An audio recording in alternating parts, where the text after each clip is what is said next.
Hello, I'm Hatty Ashdown and I host this Funny Mummies podcast. I just wanted to remind you we are still running our offer of a free sponsorship on one of our episodes. So this episode is sponsored by Peace and Riot.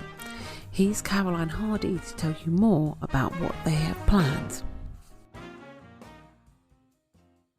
Hello, I'm Caroline Newt-Hardy, founder of Peace and Riot, a third space where we're not family friendly, we're parent friendly. At Peace and Riot you can pull up a pew to work, play, eat, drink and do, all with our lovely staff to lend a hand. Whilst you're waiting for Peace and Riot to land near you, head to our online shop and treat yourself to our parent survival packs. Find us on Instagram at Peace and Riot Co and follow the links to the shop and sign up to hear more. I'll leave you now to enjoy Hatty's excellent podcast. Thank you to Caroline there. You can also find out more from shop.peaceandriot.com. If you would like to feature in a future episode or nominate a small business, just email us via the website screamingwithlaughter.com. I would also like to take this opportunity before we get going to listen to this episode to tell you about a live Zoom gig we have planned for the 18th of November at 8 p.m. With the UK in a national lockdown, that means basically no live events. We, in association with Nice and Spiky, are putting on a comedy show that will be live and unique for you, the audience. We've got a top lineup of comedians from TV and radio, and it will be beamed live via Zoom to your living room. If you want to find out more, go to screamingwithlaughter.com for tickets. Okay, let's get into today's episode where myself and Gemma Beagly introduce our brand new series titled MUMS on TV. So put the kettle on and settle in.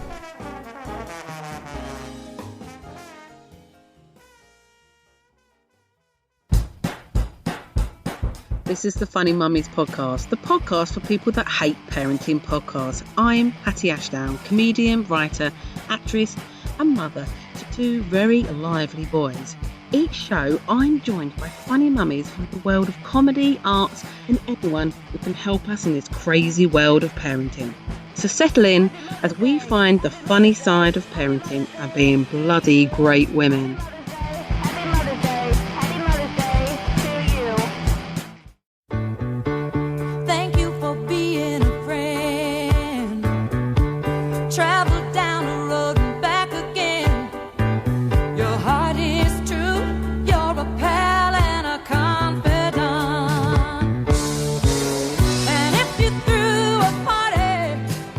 You're listening to the Funny Mummies on Soho Radio for the Other Woman Show. So, sure, I sort of went a bit northern then. Sure. So, and maybe that's because of some of the things we're going to be talking about today. So, welcome to a new series where we are going to be talking to and about mums on TV. So, we're very excited. In light of some of our exciting guests from TV coming up, myself and Gemma Beagly thought let's chat about all our favourite mums on UK and US TV, past and present.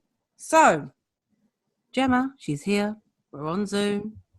We're drinking tea. And that theme tune we started with was, of course, for any young people, Gemma. What was it? Golden Girls. Yeah. Golden Girls, yeah. So this was a choice of yours, actually. It's funny, isn't it? Because I think it's like that question when you go TV mums, what's the first thing comes to your head? And that was one of the first things came to your head. And Golden Girls wasn't for me, but of course they got they live together. They live together, yeah. And so it's just and what I loved most was the tenderness. You know, you had this grumpy Sicilian elder, and with the kind of with the back chat, but the tenderness that she'd show Dorothy then, when Dorothy needed her mum, it was really beautiful. It was really beautiful. Yeah. Yeah, I can't. So because it was her and her mum, and then who was the other? What was she in relation to them? Oh, they were just housemates. They were just housemates, wasn't they? Yeah. Yeah. I can't. Yeah. I've got to be honest. It's one of those things where I can't remember it a lot. I need to go back on the box set. I need to go back on the box set. Not really. I think, do you know what? It's one of those like Cheers, I think, where it was huge. It was huge in its day. More so in America than it was here. And I think it used to be shown on Channel 4 here. You know, Channel 4 showed Cheers and this as well, and Roseanne, and they exported a load of American comedy. But yeah, I'm not sure. I think like if you watch 2 episodes, you'll get the drift. Yeah, really, of what's going on. So, what era was this then? This was 80s. Yeah, mid 80s, and it ran. By the looks of it ran until 1991. Because it's very like, I'm sure some kids wear like a Golden Girls t-shirt and don't even know what they're wearing, but it's like become a kitsch thing now, isn't it? I see it in sort of like, you know, kitsch bars and stuff. They're lovely. But yeah, in terms of the mum, so we're talking about the TV mums. Doesn't have to be comedy, obviously. So she was, because she was quite tough. She was sort of like, if everyone thinks, she was sort of like a small little sort of almost tornado, wasn't she? But yeah, with that sort of tight perm. Yeah.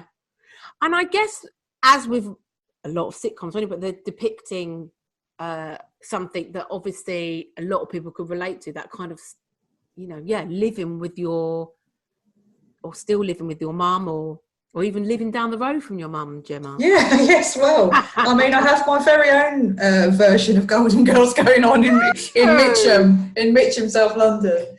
Yes, I suppose I do, yeah. My mum is not Sicilian, though. She's more, well, she grew up in Tulse Hill, so she's not really Sicilian. And but she's straight talking, I think. Well, I almost think maybe there's a bit of a role reversal going on there. Like, I think she's probably more of the Dorothy character, and maybe because I'm like more bitter than she is, really. I feel a lot more jaded than my own mother, who's 27 years older than me. How has that happened? Well, one of us has gone through a marriage ending, I suppose, and the other one the end of their marriage was caused by death. It's a bit different. The Golden Girls setup, yeah, whether they were, that was the whole thing, wasn't they? They were sort of unlucky with men and stuff. I guess that was.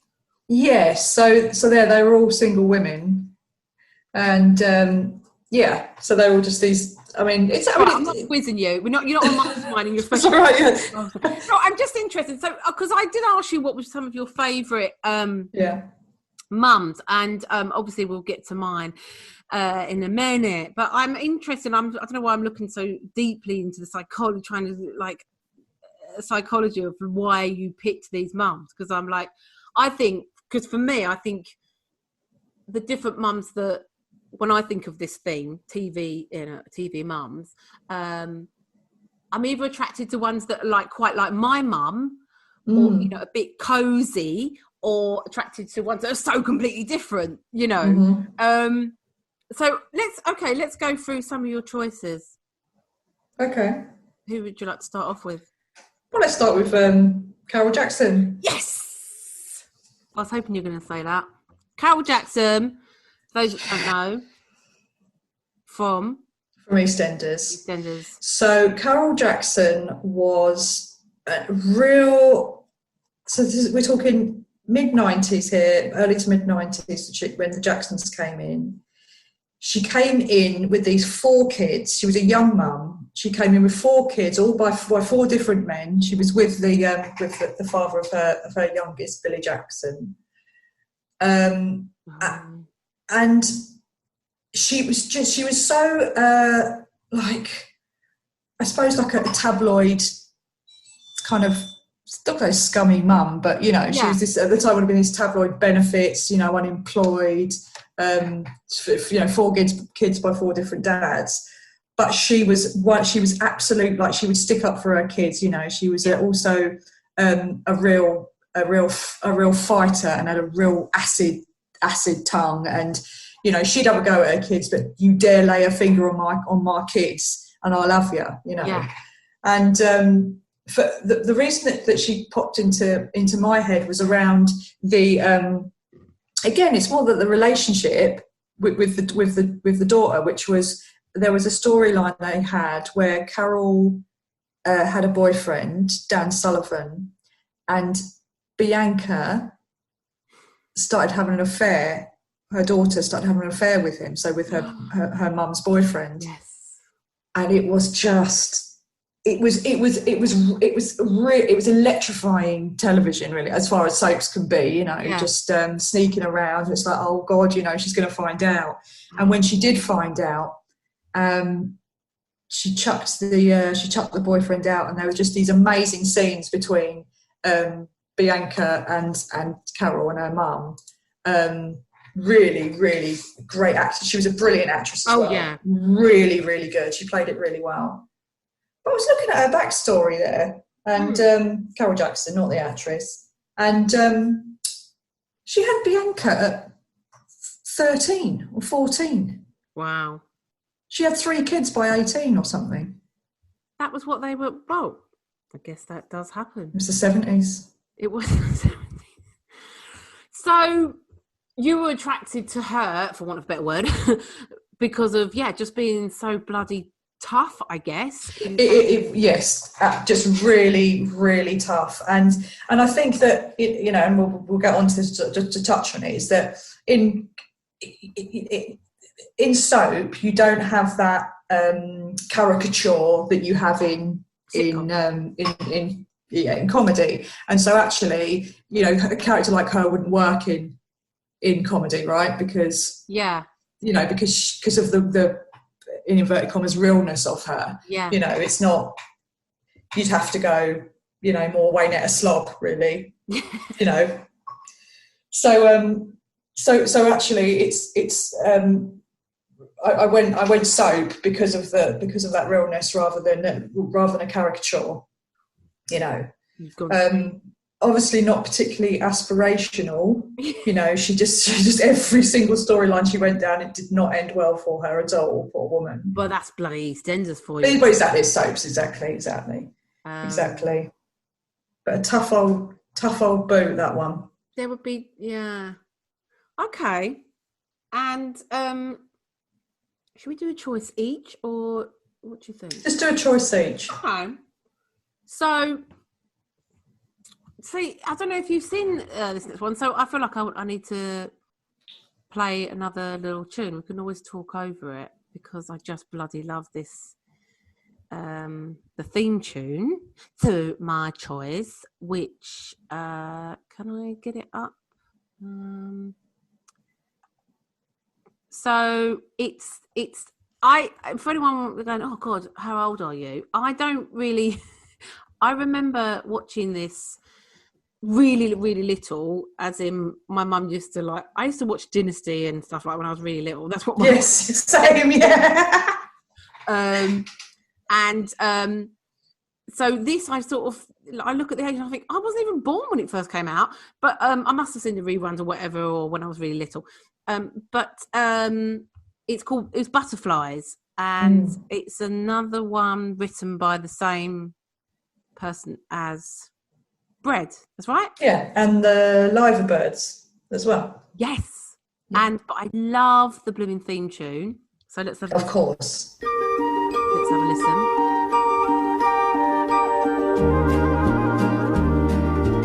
Love is like a butterfly, soft and gentle as a sigh. The multicolored moods of love are like its satin wings.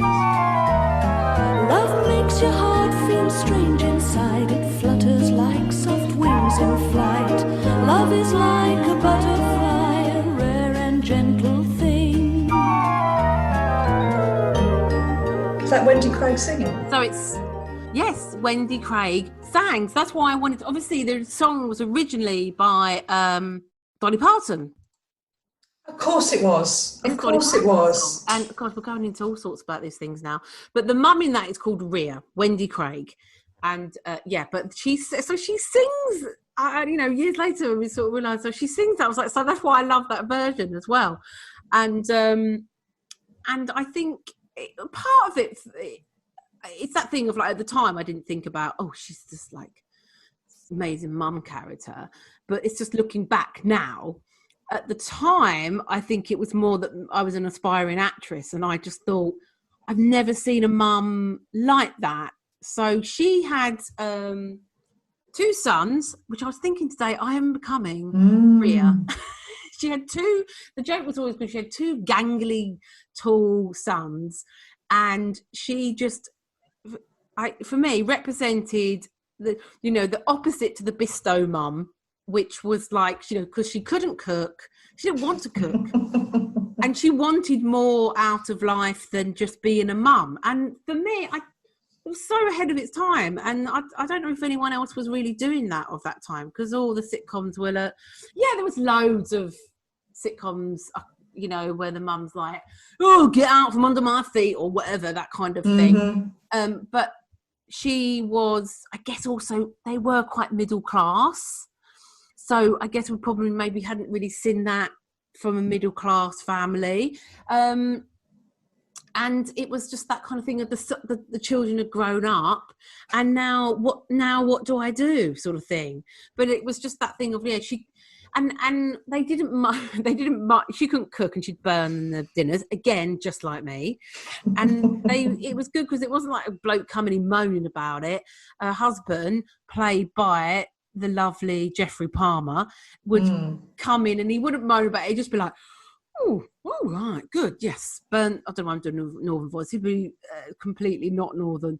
He'd be like, oh, yes, good. Just what I wanted, burn custard. I was really fancying that today, And yes, because one of her sons was played by Nicholas Lyndhurst, who Only Fools and Horses.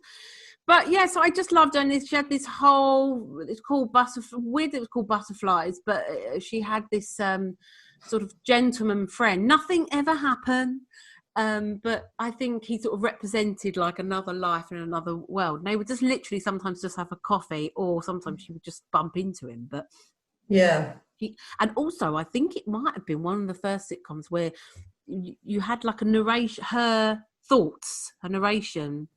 Not quite narration, but like it would sometimes just play her thoughts. And I imagine that you probably you'd never you just wouldn't see this on television, where you'd have a woman where it's about the woman. Yes, it was. She was the central. She was the. It was absolutely about a woman, and actually an older woman as well. So we're not talking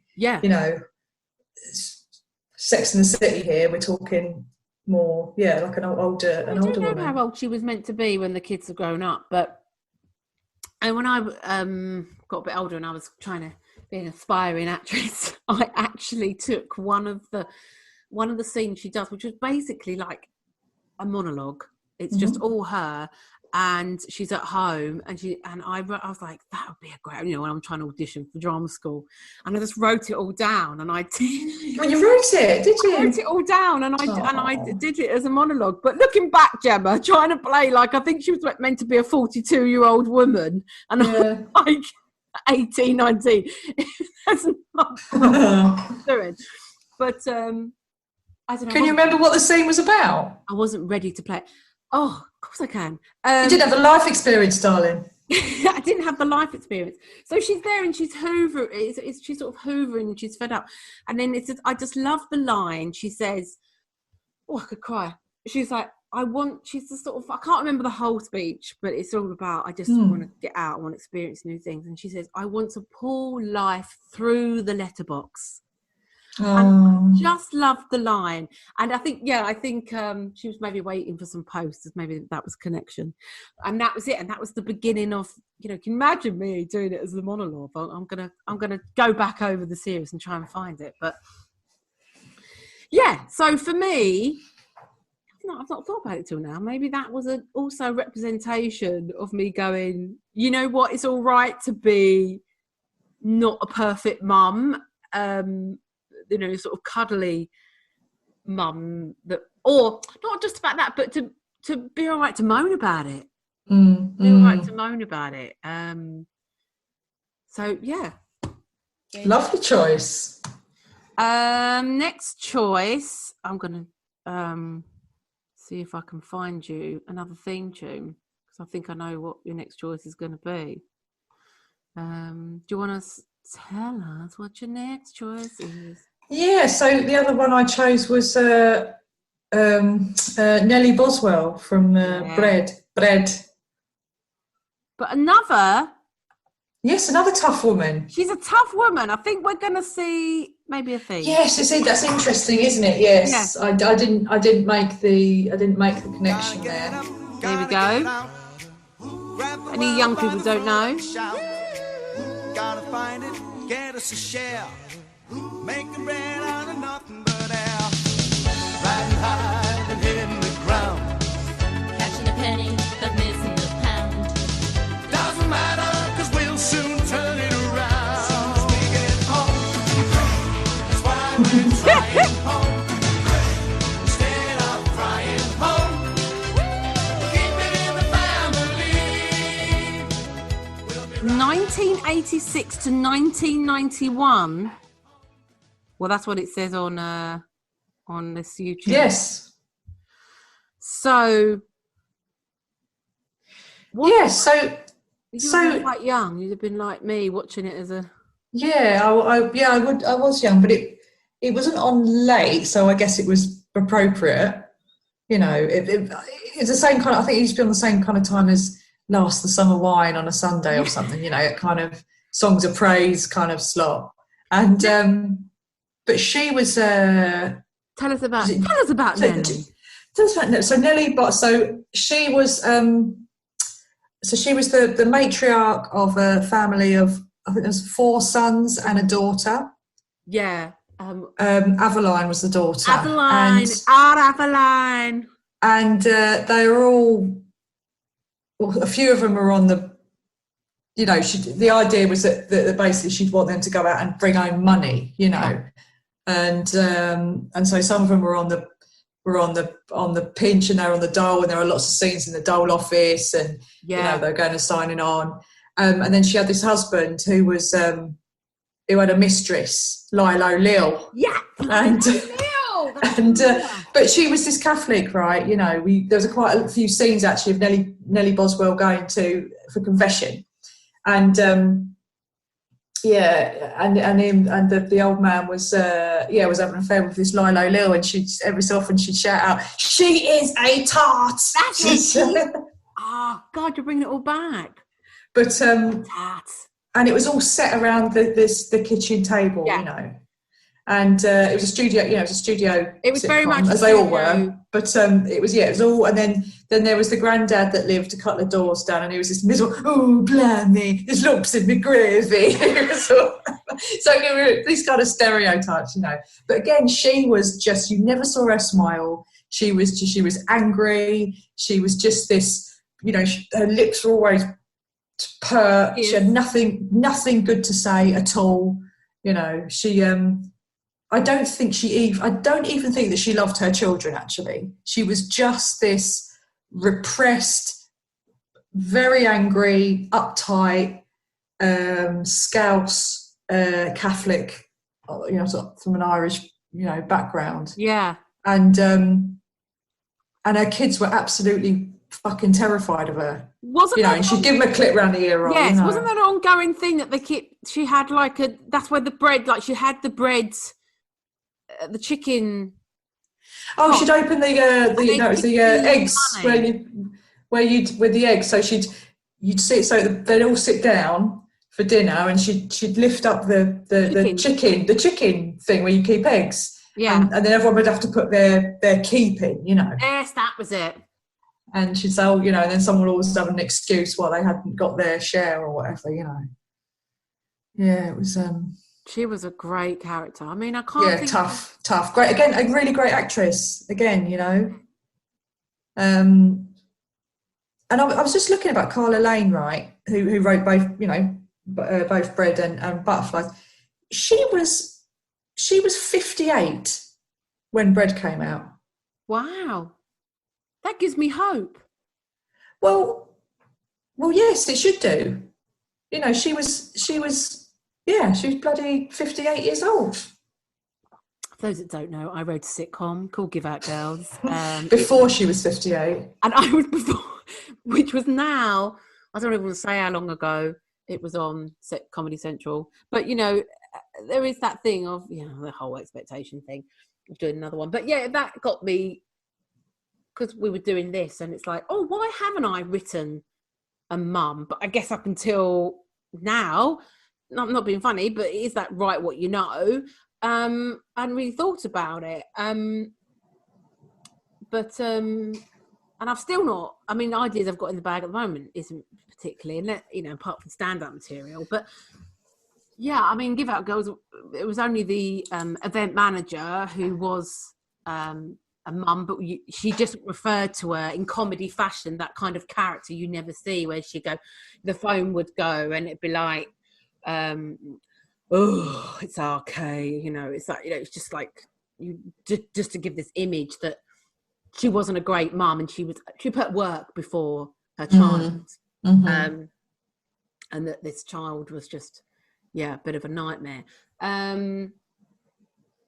But yeah, I digress. But well, that's good, because what that says to me is you've got to live a bit. You've got to live a bit of life to be able to write a sitcom like Bread. Well, yeah, I think so. And even I mean, I guess she was a little bit older than Wendy Craig's character Rhea in Butterflies when she wrote her, you know. And I know that Carla Lane, when she's dead now, but when I listened to her being interviewed, and she was very bitter.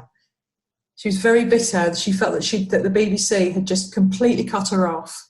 Really? And what had happened was then that they seemed to be giving all the airtime to like the Fast Show, to that gang, to that Manchester, you know, Steve Coogan, Carolina Hearn, and all that, the Baby Cow lot, you know. Right. She was very bitter about it, and she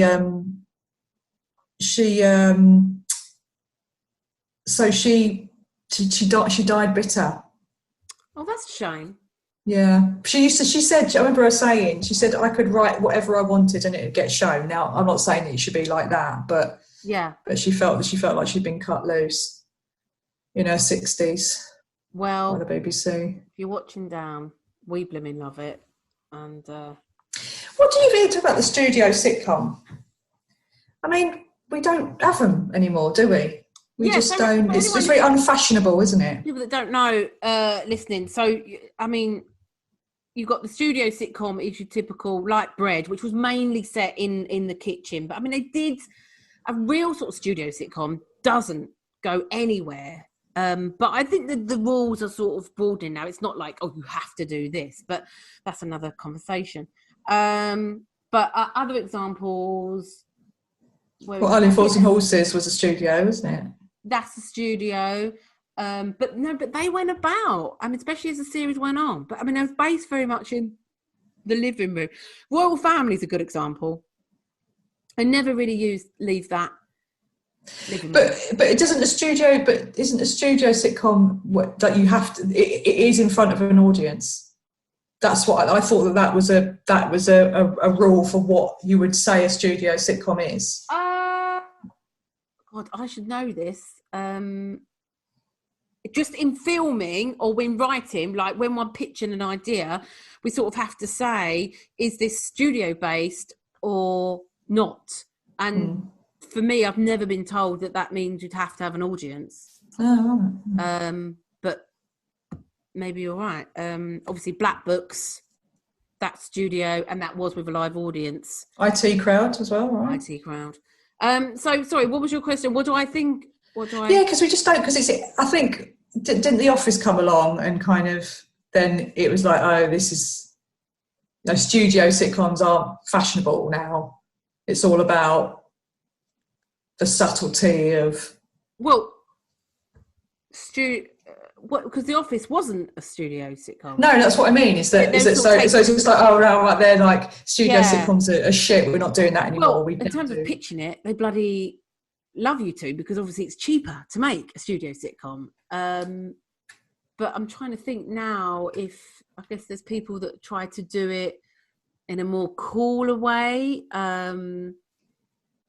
Brown's Boys. Mrs. Brown's Boys. I'm trying to think of a bloody example. Simon Amstell's sitcom. Did you ever watch that? Yeah, Mum's house, mother's house. Grandma's house. Grandma's house. Yeah. Because obviously I was thinking about the mums in that, because obviously it's grandma and mum. That's studio, and that was sort of being a bit more updated. Obviously, BBC's Mum, with forgotten her name, Leslie Manville. Anyway, people don't want to hear whether we say that's a studio or not, but and that's because that's sort of, again, just based in her house. They don't really ever leave her house apart from that whole last series where they go to. So that would be classed as studio. Most of those scenes would have been, a studio. What did you think of Mum? I've only seen, my mum loves it, and so when I was living with her, I watched a couple of in the second series where they're staying with the brother, the second series. Staying with the brother? Yeah, her brother. Her brother comes to stay? No, she goes to stay. They go to some mansion somewhere. Oh, that's the last series. Oh, right. Well, yeah, okay. Well, I'm confused. Anyway, so I saw 2 episodes of that. They go to a holiday home, yeah. Oh, is that what it is? Right, yeah. Oh, you've not seen, you've got to see the first. No, I will, but I tell you what, I've got a list as long as my arm as well, You told me 3 things to watch just yesterday. I'm like, fucking hell, eh? I did, sorry. I was like, watch this. Really, we should have. I thought it was great. I thought it was absolutely brilliant. Well, if we're looking at mum characters, as in, I mean, she was just, to me, in a lot of ways, the archetypal, her son is a flipping nightmare. Yeah. He does sort of calm down a bit, because I've got to be honest, in the first series, I was like, oh my God, he's so horrible to her. No one would put up with that. So if no one's watched it, a lot of the basis of it is, for me, is about dealing with grief. And, but also it's mother's love, because she's dealing with her own grief. Her son is dealing with his own grief, but in a way that he's just being a bit horrible to her, really. And in that he's not really thinking about what she's going through. But it's sort of, just that showing that we do just sort of put up with them being a bit shit because we're mums and that's what we do. She plays a bit. So she's kind of a suffering in terms of, but just letting her son. Whether she's a mum or just as a character, it's just a brilliant character. She's just so good at playing that. I don't know. She's patience, and that to me is what a mum is all about, and which is something I haven't got. So I'm not a great mum, but her patience is amazing. I mean, she almost becomes a mum to her son's girlfriend, because she practically moves in. Eventually she does. But, and we later meet her mum, who, is a bit kind of like all over the place. So she sort of loves her, I've forgotten what her name is, the character's mum name. But it's another one, and I'm going to put it on. I bloody love the theme tune.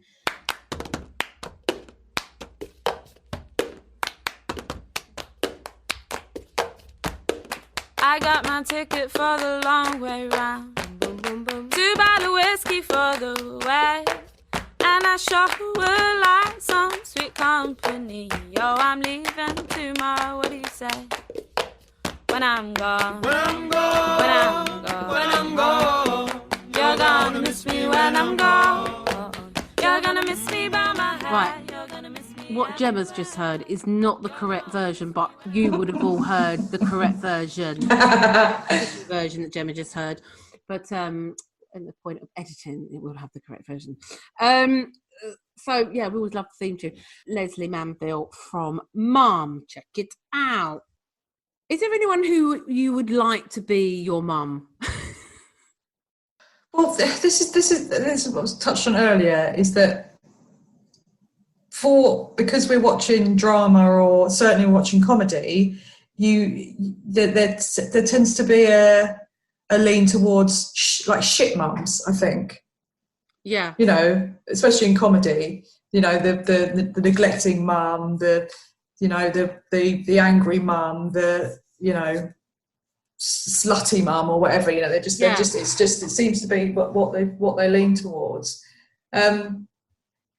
So I couldn't tell you who I'd want to be my mum, really. I don't think I could. I think it's a tough one. There's a Sopranos mum who, again, it's that long suffering. You see, it's funny. I'm really drawn towards that, but absolutely protect their kids, you know. You know, it's an odd thing. What about you?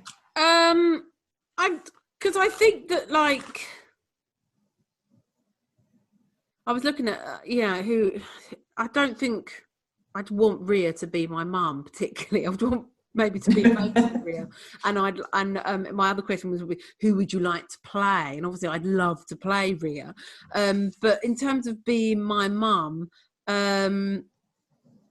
it's either Ma Larkin, Darling Buzzer May. I mean, come on, like, just the comfort. I mean, yeah, but then that whole family, I'd like to just live in that world. I do also love Pamela, Gavin and Stacey. Do you love her or do you love Alison Steadman? I do love Alison Steadman, and this is another thing we talked about off air, in that she's played a lot of mums. I mean, we could have done a whole show just on Alison Steadman and all the mums that she's, maybe somebody else, because the idea is we've got people coming up who have played mums on TV, or they've written mums, or just connect, or we'll just have people coming on that are talking about mums on TV. And somebody maybe mentioned Alison Steadman, but yeah, I mean, it's not a TV program; it's a film, which maybe that would be a whole another part of this. Is her Mike Leigh film Life is Sweet? She plays a mum, which different to Gavin and Stacey, because Pamela and Gavin and Stacey, I love her that she's glamorous. She reminds me of a lot of. I think she reminds me of a lot of my aunties and the women growing up, and that element of you. I love that, like, what's his name? James Corden character would come around and it's like, "You right? You eaten?"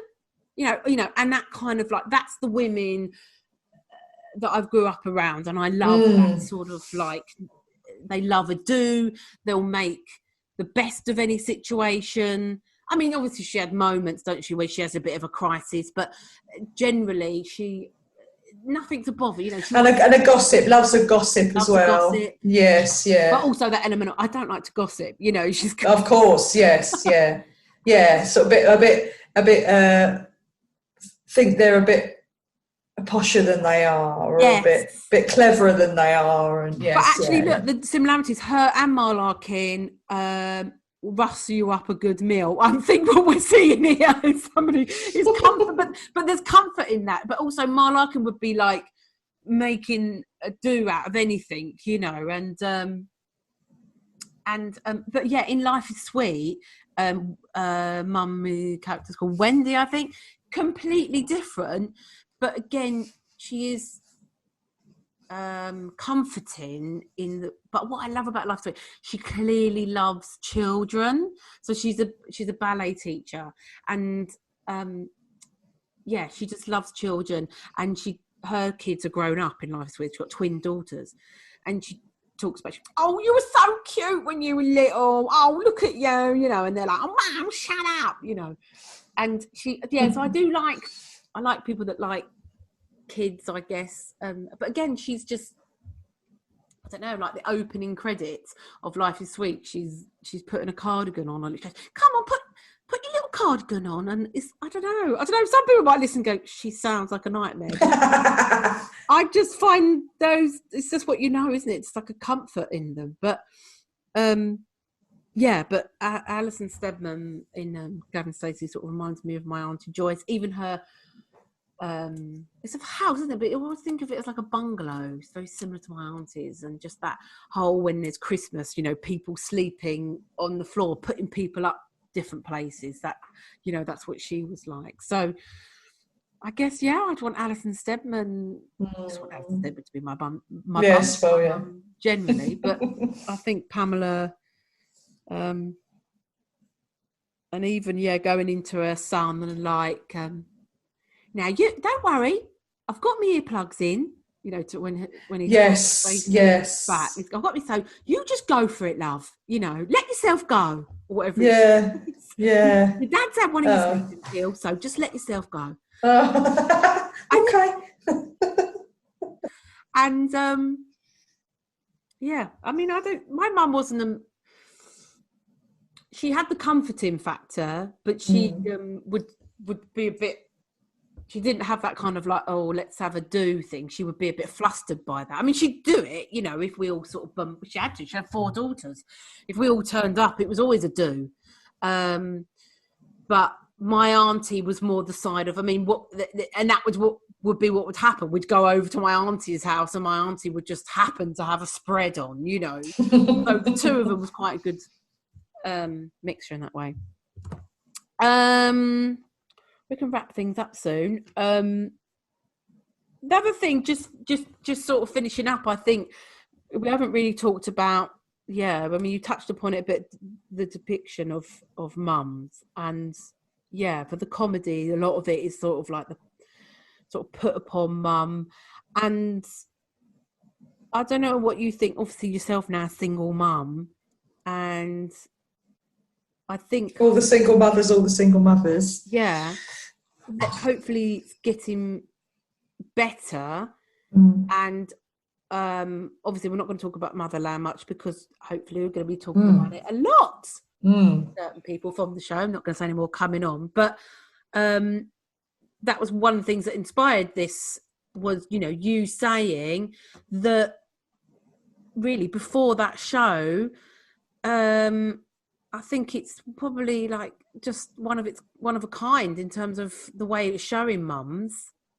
Well, I think also my thing with, I don't want to talk about it too much, but with the single mum thing. Go on. No, but that's it. I'm just saying. That was it. But I think that something that I picked up on with Motherland, and that I was like, oh, this is so refreshing, is that it is about the mums and the relationships between them. The children do not speak; they have no lines. The husbands, the significant others, do not have. I don't think they even appear in it. Really, they've got no lines. No, and it is just. And I'm hopefully we'll get to speak to someone who can talk through that. You know, the thinking behind that concept, and it was great. And you know, and it's. For me, it's just because there's 4 of them, but it's Sex and the City-esque, I think. Yeah. You know, because you have this, you know, this unit, and you're following these characters and these caricatures, and I love Anna Maxwell Martin's character. I'm going to go off and on about it. I'm going to shut up because we need to hold back. No, we need to hold back because, you know, hopefully we'll be.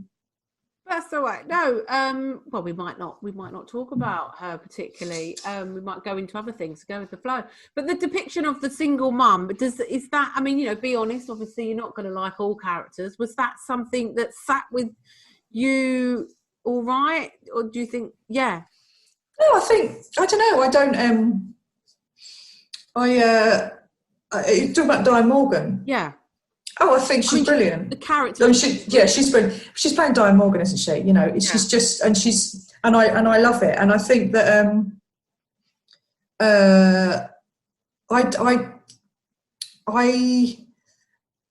not offended by it. Do I aspire to be Diane Morgan's character? No, I don't. Yeah. But you know, I think, you know, the sad thing about her in the first series anyway was that with the you know, the father of the kids still hanging around and her, you know, sleeping with him and stuff, and You know, and you think, oh God, like and it was sad. And again, these tender moments. I'm not saying this is what I think, but being devil's advocate, could some people see it's a bit stereotyping and that we want to see... Yeah, but it's a comedy. It's a comedy, yeah. So you're but I think what she does do is she's strong and she's she's she's fucking smart. She's so smart. And she doesn't let anybody tell her she's a stereotype. You know, she doesn't, and she's the smartest one of all four of them as well, actually, you know, although she is on face value, she might be, you know, she might sleep around and you know, not have a job and all this sort of stuff, but she's smarter than out of all four of them, she's the smartest. And 5 now, I think, at some points in the second series, 5 of them. Yeah, 5. I'd want to know her. I feel like if she walked into the room, you'd think, I think it's going to be all right. Like, she's just like, yeah, chill, like, it's going to be fine sort of thing. You know, it's got that. Yes, yeah. Yeah, so hopefully we're going to cover a lot more in this series. Obviously, don't even get me started on any sort of main characters that are mums that are not white. Now, I'm hoping this was something we cover in the series because it's not good. It's not, especially UK. In America, a lot more. But there's not a lot of non-white mums that are big, you know, like main characters or significant mum character. And so... But then you need to have depictions of black families or non-white families. And it's just not... You know, it's just not done, and you know, it's being talked about a lot at the moment this year. As I said, comic Dane Baptiste talks about it a lot. You know, he had a sitcom, and he said it was the first black sitcom commissioned in 20 years. Wow. You know, where you just don't have depictions of black families like you do white families. So of course, there's no black mums on TV to point to. Soaps there are, but no standalone. You know, there's no black Gavin and Stacey. No. You know, there's no black Fleabag. There's no black Only Fools and Horses. There's no, you know, it's a real shame. And I bet you there are tons of bloody scripts out there, tons of ideas. You know. Oh yeah. Well, let's hope that's on the bloody change. With now. Commissioners hopefully bloody waking up to stuff, but that's something I'm hoping some of our guests might have something to say about. Right, we didn't even get to talk about Roseanne Barr, but I think we might have Josie Long come on and talk about her. Well, you've said it now, so it's got to happen. It'd be really embarrassing for her if she doesn't.